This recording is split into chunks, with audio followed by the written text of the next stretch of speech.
धीरे धीरे बड़े हुए तो हमने अपने माता पिता को चिंता में देखा, अभाव में देखा, ग्रामवासियों को अभाव में देखा, तो हम कंफ्यूज हुए कि जब मेहनत का फल मीठा होता है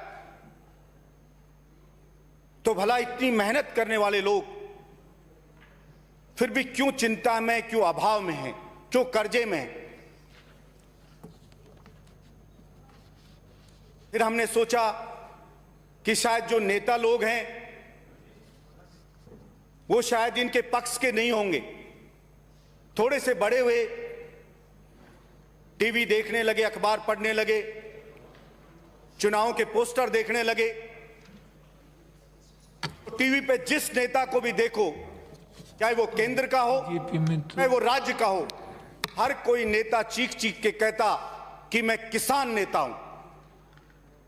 चुनाव के वक्त पोस्टर पे लिखा रहता कि लोकप्रिय किसान नेता। तो भी मैं कंफ्यूज होता कि जब सारे नेता किसान नेता हैं, किसान हितैषी अपने आप को बता रहे हैं, फिर भी ये किसान खून के आंसू रोता क्यों है? इस किसान की सुनवाई क्यों नहीं होती? धीरे धीरे समझ में आई बात, तो मैं समझा कि ये सब घड़ियाली आंसू बहाए जाते हैं और इस किसान, जो हिंदुस्तान का किसान मेहनतकश, ईमानदार और इनोसेंट है, उसको सिर्फ ठगने के लिए ये बातें बोली जाती हैं। बाकी जीतने के बाद चुनाव जो भी नीतियां बनती है वो सब उन पूंजीपतियों के लिए बनती है जो बड़ा भारी भारी चंदा पॉलिटिकल पार्टियों को देती है, नेताओं को देते हैं। वो बैठ करके नीति बनाते हैं। अभी जो केंद्र में 3 कृषक बिल आए, तो सभापति महोदय, मैंने तीनों बिलों को पढ़ा। मैं पढ़ करके कंफ्यूज हुआ कि पहला जो बिल था उसमें था कि साहब कि कोई भी कितनी भी कहीं भी खरीद कर सकता है, कंपनी खरीद कर सकती है, व्यक्ति कर सकता है। तो मैंने देखा ये तो कानून पहले से भी है। कृषि विपणन बोर्ड का डायरेक्टर है, उससे कोई भी कंपनी, कोई भी व्यापारी लाइसेंस लेके खरीद कर सकता है। फिर इस बिल की कहां से आवश्यकता होगी? तो थोड़ी गहराई में गया तो समझ में आई कि उसमें एक लिमिट थी कि मिनिमम आपको बताना पड़ेगा कि इतना तो आपको खरीदना ही पड़ेगा। उस लिमिट को हटा दिया गया। फिर मैंने दूसरा बिल देखा कि कॉन्ट्रैक्ट पे खेती, तो कॉन्ट्रैक्ट पे खेती तो पहले से ही हो रही है। फिर नया क्यों ये बिल लेकर के आए? तो फिर उसकी गहराई में गया तो समझ में आया कि कॉन्ट्रैक्ट की जो खेती करने के लिए जो होती थी, उसमें जो किसान संगठन थे, किसानों की मांग पे ये चीज हो गई थी कि भाई इसके अंदर सजा का प्रावधान होगा। उसमें अगर कॉन्ट्रैक्ट तोड़ता है कोई कंपनी या व्यापारी, उसके खिलाफ एक्शन होगा। तो उस चीज को हटाने के लिए ये बिल लाया गया। फिर मैंने तीसरे बिल को देखा कि ये तीसरा बिल किस लिए आया? उसमें आया कि साहब इसमें भंडारण की छूट दी जाएगी। तो मेरा एकदम से सर उस चीज से लेकर के चकरा गया कि भला मैं समझ नहीं पा रहा तब कि ये चीज क्यों हो रही है। तो मुझे अच्छे से समझ में आया कि तीनों बिल लाए किस लिए गए हैं। तीनों बिल, 3 बिल तो अलग अलग हैं, बाकी ये सब एक ही बिल है एक तरह से देखें तो।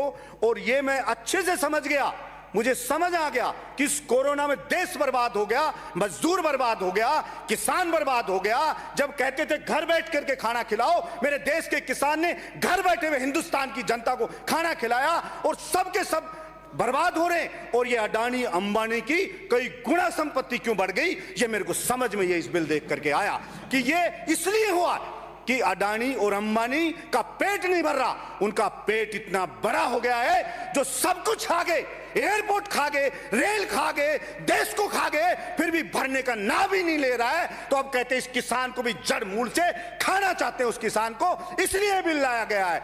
और इस बिल में ला करके होगा क्या सभापति महोदय, जैसे मेरे कई साथियों ने बताया कि जियो आया कि फ्री के अंदर आपको नेट दिया जाएगा, फ्री में आप बात करिए। और जो एयरटेल जैसी दूसरी कंपनियां थी स्थापित, उन सबको भी खा गया और आके पूरे मार्केट पे कब्जा कर लिया और फिर कह दिया कि अब पैसे देने पड़ेंगे, ताकि लोगों को मजबूर कर दिया। यही होगा कि मंडियों को बर्बाद कर दिया जाए, क्योंकि मंडी में कंपटीशन होता है। मंडी में जो लेके किसान जाता है वहां पे और भी व्यापारी होते हैं, बोली लगती है, एक व्यापारी बोली लगाता है, दूसरा भी लगाता है, तीसरा भी लगाता है, तो प्रतिस्पर्धा होती है। प्रतिस्पर्धा से उसको ठीक सी रेट मिल जाती है। जब ये सब हो जाएगा, मंडियां खत्म हो जाएंगी, सब चीज खत्म हो जाएगी, और फिर ये जो बड़े लोग हैं, क्योंकि उनके पास पैसा है, किसान के पास इतना पैसा नहीं है, छोटे आदमी के पास इतना पैसा नहीं है कि भंडारण कर सके, वो वेयर हाउस बना सके, वो कोल्ड स्टोरेज बना सके, और अडानी अंबानी आएंगे और सब कुछ खरीद लेंगे, वेयर हाउस बड़े बड़े बना देंगे और कहेंगे मंडी से ज्यादा पैसे में खरीद रहे हैं। और जब सब कुछ बर्बाद हो जाएगा, सब भंडारण कर लेंगे, पूरे देश का अनाज सब कुछ कर लेंगे, फिर कहेंगे कि आप मुंह मांगी रेट पे इसको मार्केट में बेचेंगे और आपको लेना पड़ेगा, जनता को लेना पड़ेगा और वो प्रॉफिट कमाएंगे। इसलिए ये भंडारण की शर्त को हटाया गया है। इसलिए मैं कहना चाहता हूं कि मेरे राजस्थान की जनता ने, आपने मांगा केंद्र के लिए कि हमारे को 25 की 25 सीट दो, मेरे राजस्थान की भोली भाली मेहनत कश जनता ने 25 की 25 सीट जिता करके आपको दे दी। ऐसे ऐसे लोगों को जिता दिया एमपी, जो जीतने के बाद जनता को गांव में जाके जीत कर धन्यवाद तक देने आज तक नहीं आए। गांव के अंदर जनता ढूंढ रही है उनको, लेकिन उनको रिकॉर्ड मतों से जिता के भेज दिया, इस आशा में कि शायद हमारे लिए कुछ होगा। उन्हें बड़े बड़े सपने दिखाए गए थे, लेकिन आज वो जनता ठगा सा महसूस कर रही है। आप लोग ये कहते हैं कोई विरोध नहीं हो रहा है, कोई कुछ नहीं हो रहा है, ये इनोसेंट मेहनत कश मिडिल क्लास परेशान लोग हैं। 2 जून की रोटी कमाने के लिए दिन रात भाग दौड़ कर रहे हैं। छोटे छोटे किसान हैं, 2 बीघा 4 बीघा का, चिंता में बेटे की फीस कैसे भरूं, बिजली का बिल आ गया, बिल कैसे भरूं, वो संघर्ष में जुटा हुआ है कि मेरी इज्जत को कैसे बचा लूं। आप उससे सड़क पे आके कहते हो जंग लड़के बता, अरे भाई आप पावरफुल लोग हो, वो बेचारा आपसे नहीं लड़ सकता, जंग नहीं लड़ सकता, लेकिन इसका मतलब ये नहीं है कि वो आपसे जंग नहीं लड़ सकता तो उसकी गर्दन काट दी जाएगी, नहीं कटने दी जाएगी उसकी गर्दन। और आपको वहम हो सकता है, वहम हुआ था नंदवंश को भी कि कोई ये चाणक्य जो आया है ये मेरे सिंहासन को नहीं हिला सकता, ये चंद्रगुप्त है ये मेरे सिंहासन को नहीं हिला सकता, लेकिन उनको धूल चटा के मिट्टी में मिलाया, इस बात का इतिहास गवाह है। इसलिए किसी भी व्यक्ति को यह अहंकार नहीं होना चाहिए और किसी भी व्यक्ति को कभी शरीफ आदमी को कम करके नहीं आंकना चाहिए, क्योंकि मेरा मानना है कि जिस दिन शरीफ आदमी, मेहनतकश आदमी, ईमानदार आदमी, जिस दिन वो जग गया और जिस दिन उसने ठान लिया लड़ने के लिए, तो फिर ये जो ढोंग ढांग कर करके बनने वाले लोग हैं, उनकी औकात नहीं है कि उनके सामने क्षण भर भी वो मुकाबला कर लें। इसलिए मैं आपसे निवेदन करता हूं, बाजरा मेरे राजस्थान में, बाजरा सभापति महोदय, पूरे हिंदुस्तान में जितना बाजरा पैदा होता है उसका 41.3% बाजरा राजस्थान स्टेट अकेला पैदा करता है। लेकिन मेरे को बड़ी अफसोस हुआ कि कोई भी यहां विधानसभा में भी इस बात की चर्चा नहीं करता कि जो मुख्य फसल है हमारे राजस्थान की, उसको एमएसपी पर क्यों नहीं खरीदा जा रहा, उसको एमएसपी पर नहीं खरीदा जा रहा है। और अब लोगों ने कहा चिट्ठी नहीं लिखी, वो नहीं लिखी, सिर्फ एक बार 16 में जब खराब हो गया, दबाव पड़ा, तो एक बार बाजरा खरीदा गया, नहीं पहले भी बाजरा नहीं खरीदा गया। खत्म कर रहा हूं सभापति महोदय, 2 मिनट लूंगा, पहले भी नहीं खरीदा गया। इसलिए कोई कभी इस बात की किसी एमपी को मैंने आवाज उठाते लोकसभा में नहीं देखा कि वहां पे वो कहते कि राजस्थान में बाजरे की फसल है उसको एमएसपी पे खरीदा जाए। एमएसपी पे रेट जो उसकी बाजरे की है 2125 रुपए रेट है सभापति महोदय, और बाजरा मार्केट में बिक रहा है 1200 रुपए क्विंटल बिक रहा है। मतलब लगभग डबल रेट पर अगर वो बिकता तो किसान को कितना फायदा होता, किसी ने उसकी चिंता नहीं की। और इतने घोटाले पे घोटाले हो रहे हैं, कोई नीरव मोदी लेके भग रहा है, कोई विजय माल्या लेके भग रहा है, हजारों करोड़ ले गए, लाखों करोड़ रुपए उनके माफ कर दिए जाते हैं, लेकिन किसान की कोई सुध नहीं। अच्छा होता केंद्र सरकार कहती कि भाई ये किसान है, बहुत मजबूर है, ये इसकी स्थिति को सुधारना है, तो जो भी एग्रीकल्चर के जो कृषि के जो उपकरण है उनके ऊपर जीएसटी खत्म की जाएगी, और जो किसान है इसको बिजली का बिल है जो वो आधा चाहे केंद्र सरकार देगी, राज्य सरकार देगी, अपन इसको फ्री बिजली किसान को देंगे, तो उसकी स्थिति सुदृढ़ होती। लेकिन किसान को कोई सुदृढ़ करना नहीं चाहता, हर कोई किसान को चुपचाप बहका करके सिर्फ अपना उल्लू सीधा करना चाहता है। और अगर ऐसा नहीं होता तो अडानी अंबानी की संपत्ति कई गुना नहीं बढ़ती। या जितने भी मेरे साथी बैठे हैं, एक भी साथी बता दे आपके आस पड़ोस, आपके मित्र रिश्तेदार में किसकी संपत्ति साल के अंदर बढ़ी है, कोई भी बता दे।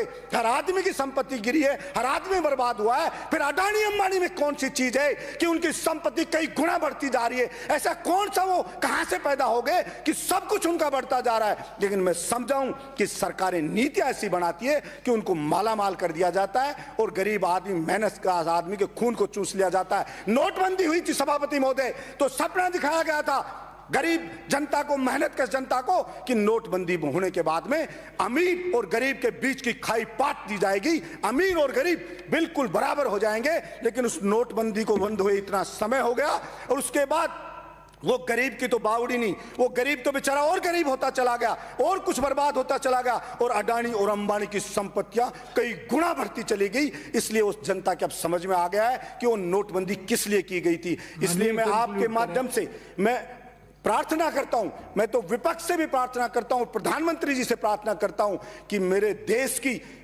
इमोशनल जनता ने आपको अपेक्षा से कई गुना ज्यादा समर्थन दिया है। आप उनकी भावनाओं से नहीं खेलें और जो आपने कानून बनाया है ये गलत बनाया है और आपको लग रहा है कि जनता समझेगी नहीं, मेरे विपक्ष के साथियों को लग रहा है कि जनता समझेगी नहीं, लेकिन आप गलत फहमी में, ये जनता सब चीजों को समझेगी और इस आने वाले उस खतरे को आप देख लीजिए। नहीं देखा तो आगे जो होगा जनता के साथ, वो आने वाली पीढ़ियां हमारे को माफ नहीं करेंगी कि ये काला कानून बन रहा था लेकिन किसी ने विरोध नहीं किया। इसलिए हो सकता है मेरा बोलना, मेरा प्रयास, मैं चाहे आंदोलन करना पड़ा तो वो भी करूंगा, मेरा प्रयास हो सकता है सागर में एक बूंद के जैसा ही हो, लेकिन मैं फिर भी करूंगा। मैं उसी चिड़िया की तरह करना चाहता हूं। जंगल में एक बार आग लग गई तो एक चिड़िया चोंच में भर भर के पानी लाके आग के ऊपर डाल रही थी बुझाने के लिए। दूसरे जानवरों ने पूछा आग इतनी भयानक है और आप चिड़िया जरा सा पानी लाकर के इस आग को कैसे बुझा दोगे? तो चिड़िया ने कहा कि मैं जानती हूं हो सकता है मेरे कहने से आग ना बुझे, लेकिन जब भी इतिहास लिखा जाएगा कि आग लगी तो किस किसने बुझाने का प्रयास किया, तो मेरा नाम आग बुझाने वालों में लिखा जाएगा। इसलिए मैं चाहता हूं जो भी सदस्य इसका विरोध करेगा, इतिहास में उसका नाम लिखा जाएगा कि वो किसान के पाले में खड़ा था, व्यापारियों के पाले में नहीं खड़ा था। और निश्चित रूप से मान के चलिए कि देश की जनता जगेगी और ये अडानी अंबानी है, इनके मंसूबों पर कई पूरे नहीं होने देगी। ये मैं कहना चाहता हूं। किसान का बेटा है, उसको नौकरी नहीं दे सकते, किसान की फसल खरीद नहीं रहे, उसको रेट नहीं दे सकते और फिर भी उसको बर्बाद करने में लगे। कितनी ही भर्तियां पेंडिंग पड़ी हैं, उनको नहीं कर रहे। मैं राजस्थान सरकार से भी मांग करता हूं कि केंद्र सरकार नहीं खरीद रही है तो आप खरीदिए, लेकिन बाजरे की फसल को एमएसपी रेट पे खरीद शुरू करें। जब सारी फसल बिक जाती है सभापति महोदय, तब एमएसपी पे खरीद चालू होती है। क्या पता नहीं है सरकार को, क्या सारे के सारे मंदबुद्धि है सरकार में बैठे लोग कि भाई इसकी एमएसपी पे ये फसल इस टाइम आती है, डेट निश्चित कर दी, आप लाइए फसल को बेचिए हम खरीदेंगे। लेकिन सारी फसल बिक जाती है तब ढकोसला करने के लिए उसको खरीदा जाता है और वो भी एक लिमिट में खरीदा जाता है। इसलिए इस किसान के साथ इतना ज्यादा अन्याय मत करो, इतना ज्यादा अत्याचार मत करो कि आपको नरक में भी जगह ना मिले, ऐसा कृत्य ना करो। यही मैं कहना चाहता हूं। धन्यवाद सभापति महोदय। माननीय सभापति महोदय, आज पूरे दिन अन्नदाता और किसान के जो बिल के पक्ष में और विरोध में जो बातें हुई, आज किसान विरोधी केंद्र सरकार ने जो किसानों के साथ कुठाराघात किया है, धोखा किया है, उन किसान विरोधी बिल का मैं घोर निंदा करता हूं, विरोध करता हूं।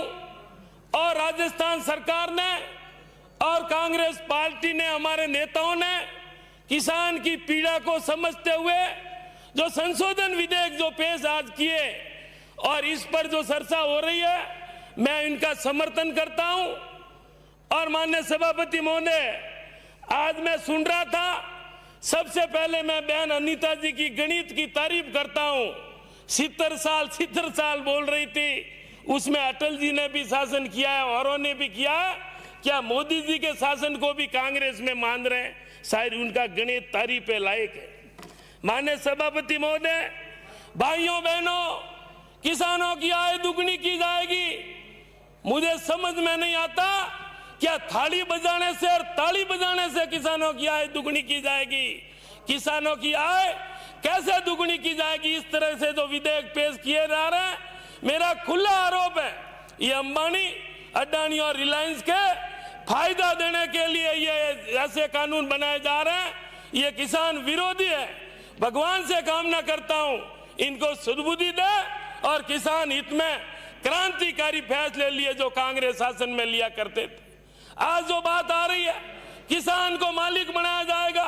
किसान को मालिक जब देश आजाद हुआ, कांग्रेस के शासन में नेहरू जी से लेकर स्वर्गीय इंदिरा गांधी जी ने किसान को खेत का मालिक, जो जमीन का मालिक अगर किसी ने बनाने का काम किया है तो आज कांग्रेस ने किया है।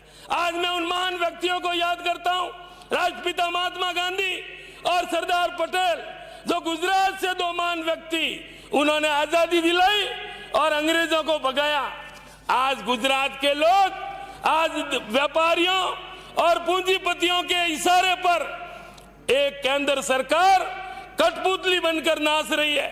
रेल उनके हाथ में, हवाई जहाज उनके हाथ में, बंदरगाहें उनके हाथ में।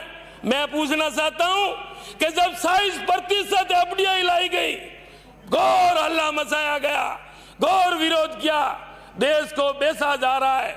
आज क्या वर्तमान हालत है?